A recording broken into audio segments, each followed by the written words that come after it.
Thank you for joining us. First tonight, a primary school in Northumberland has been declared unsafe because of structural issues. Parents and carers of pupils at Mowbray Primary in Choppington have been told the school cannot reopen for the new term. Structural engineers have advised that cracking and wall movement is widespread and has accelerated over recent days and weeks. The school is making arrangements, along with Northumberland County Council, for alternative classroom accommodation in the surrounding area and support with transport. An amber health alert is in place across the region, with cold temperatures expected to last into the new year. The UK Health Security Agency is warning of an increased risk to health for vulnerable people, those aged over 65 and with pre-existing health conditions. Cold temperatures can lead to greater risk of heart attacks, strokes and chest infections. People are asked to check on friends, family and neighbours. The health alert is in place until January the 5th. A man from County Durham is being recognised for his life-saving blood donations, which have spanned 40 years. Andrew Bruce is one of 10 people around the country who've been named by the NHS as super donors. Our health correspondent Helen Ford has been to meet him. So this is a certificate that I received after giving 50 donations, and they give you a nice little pin badge as well. Giving blood is a way of life for Andrew Bruce. He made his first donation at the age of 18. Now, 40 years on, he's been named by the NHS as a super donor, one of only a handful of people nationwide.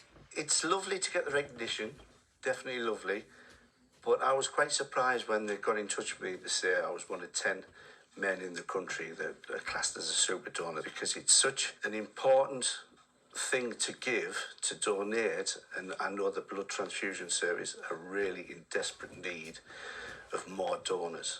Andrew's title of super donor comes because he and the 9 others have made donations of every blood component, which are used in a variety of treatments. Alongside general blood donations, they've given plasma, platelets and stem cells. The contribution made by Andrew and his fellow super donors came to light when the department, NHS Blood and Transplant, looked at its records to mark its 20th anniversary. We are super proud of these 10 super donors who have gone on to save so many lives across England and more widely. And we want to encourage more people to come forward and donate these really important blood components. Andrew Bruce's contribution is particularly significant because his blood is O negative, sometimes referred to as the universal blood type. How do you feel about being a lifesaver? I am aware, but again, it's not something that I think about all the time. You give blood because you know that, someone is going to need that. One day I may need it, and with my blood as well being O negative, I know that my blood can go to anyone in an emergency. The coming year should see Andrew clock up another milestone. He's looking forward to making his 100th blood donation. Helen Ford, ITV News, West Auckland. A new report says vulnerable young people linked to organised crime groups in Redcar and Cleveland are at risk of serious harm or even death. It found 44 young people had spoken to the council's safeguarding team for adolescents. Of those, 6 were involved in organised crime groups and were at significant or imminent risk of harm and violence. However, the report also found a marked reduction in children going missing from home and involvement in general criminality. Police have issued a warning after a batch of controlled drugs was stolen from a South Tyneside pharmacy. Northumbria Police says morphine sulfate and oxycodone was taken from a chemist's in Jarrow on Saturday. Officers have warned the drugs can be dangerous if not prescribed by a doctor. Any that are found should be handed in to the police. A mum whose daughter has been given access to life-changing medicine says she will keep on fighting to ensure other youngsters can also get the treatment. Gail Rich won the right for her 10-year-old daughter Jessica to continue to receive the treatment for Batten disease earlier this year. She's been speaking to our correspondent Tom Barton. Like any other 10-year-old at Christmas, Jessica has enjoyed opening her presents. But the biggest gift this year for her and her mum Gail was the end of uncertainty over treatment for her rare genetic condition. It was agonising because we really were living with uncertainty every single day of our life. We could see the treatment worked, we could see how amazing it was, and the thought that someone could decide that that was not worth the money, it's like they would be putting a price on our daughter's life. We were just prepared to fight as long as we needed to fight. So the Barthram community came together, we went down to Parliament, we met with politicians. It was relentless, really, but we just couldn't stop. We just knew that we had to keep going until we secured it and our daughter was safe. The campaigning paid off and the funding is now permanent. Jessica receiving her latest treatment just before Christmas. To get that agreement, it was just the biggest weight lifted off our shoulders and we were just so grateful. It's completely changed her life. She wouldn't be able to walk and talk and be as active and amazing as she is now. It has completely changed her future. Jessica's sister Nicole suffered from the same condition, Batten disease, and received the same medicine. Complications from the illness took her life in 2023. At this age, her sister Nicole, who started treatment at a much later stage in the condition, was fully dependent on us. She was in a wheelchair, she was fed through a tube. Jessica is sort of living proof that if you get the treatment to a child early enough, it can literally change the trajectory of this disease. But while Jessica and others already receiving treatment will continue to do so, funding isn't available for new patients. And so Gail says her campaigning won't stop. The fight continues, and there's no way that we could, as much as we are feeling secure and safe in the knowledge that Jessica's okay, it's a duty. Like, we just couldn't then say, all right, we're okay, let's get on with our lives, because there's children that need they need us to be their voice. There's children that are yet to be born, that could be being born as we speak. And if they're diagnosed, they are not going to have the same chances as Jessica and the other children. And that's just not right. It's just not right. Jessica's future treatment now secure. Gail's fight not yet over. Tom Barton, ITV News. North East councils have collected over £2 million in bus lane fines this year. Figures from the local Democracy reporting service found that Newcastle City Council handed out the highest number with almost 27,000 fines. The authority has said the income generated is used to make improvements to transport projects. Time now to catch up with the sport.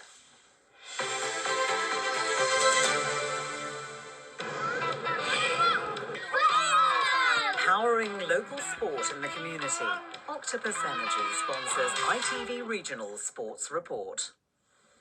Middlesbrough's championship promotion push continues tonight with a home game against Hull City, and a successful year for Sunderland ended on a satisfactory note after a hard-fought draw against Leeds United yesterday. Simon O'Rourke has all the info.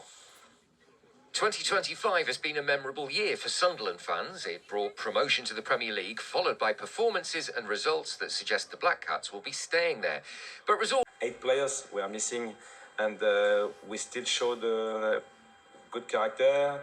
I think we played well for part of the game, and against a strong side, the full season it's impossible. So the way you manage your tough periods shows the character and the consistency of your team.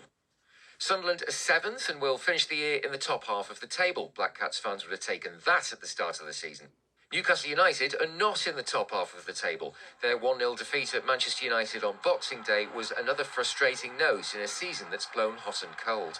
The Magpies could really do with winning at Burnley tomorrow night. Middlesbrough are in action tonight. Hull City visit the Riverside. It's 2nd place in the Championship against 4th place, and Borough will want to step things up after Boxing Day's frustrating goalless draw with Blackburn. The season will take different turns during the season because I think that the expectations in the group, expectation of the supporters, expectation of me from how good we have played. It also, that's one thing that you need to handle when you now played 23 games and we're in a good position and we have played very, very good to put ourselves in that position. No festive fun for Harrogate so far. They're away at Accrington Stanley this evening. Simon Weaver's team are in the League 2 relegation zone after losing at Salford on Boxing Day. Away from football, a capacity crowd saw the Newcastle Eagles lose at home to Caledonia Gladiators in the Super League Basketball Championship last night. And on Saturday, there was bittersweet defeat for the Newcastle Red Bulls in Rugby Union's Premiership. Newcastle led for much of the game at Bristol and looked on course for their first win of the season. But the home team came back to beat them. There was some consolation for the Red Bulls as they got their first bonus point of the campaign after scoring 4 tries.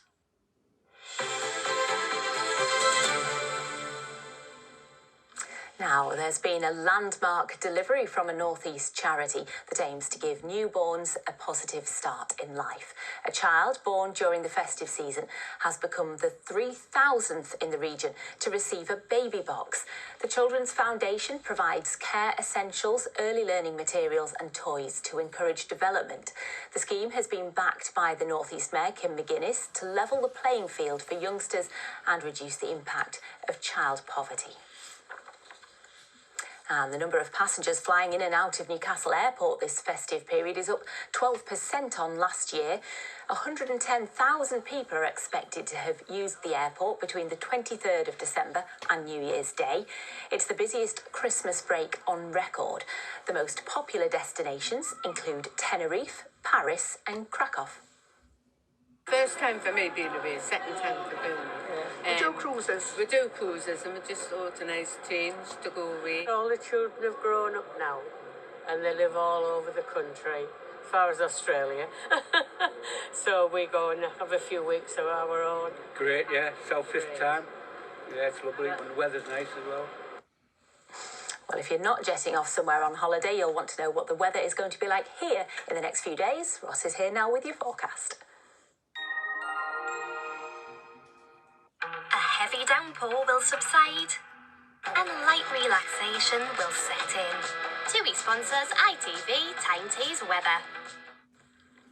Hello, good evening. Well, once again, cloud has tended to dominate today, with some brighter breaks and sunny spells trying to push through. The better news, actually, through the next few days, there is more in the way of sunshine on the cards. Chilly overnight underneath clearer skies. Clouds more variable, again, allowing those brighter breaks through. And for now, we do still have a few isolated showers working their way in from the North Sea. All of this to do with the wind direction coming in from the northeast. So pushing in that cloud where it's thick enough, we get the showers. Also very much the chill in the air. As the area of high pressure starts to shift around, though, certainly into the new year, we cut off that flow from the North Sea, and so for us that is better news.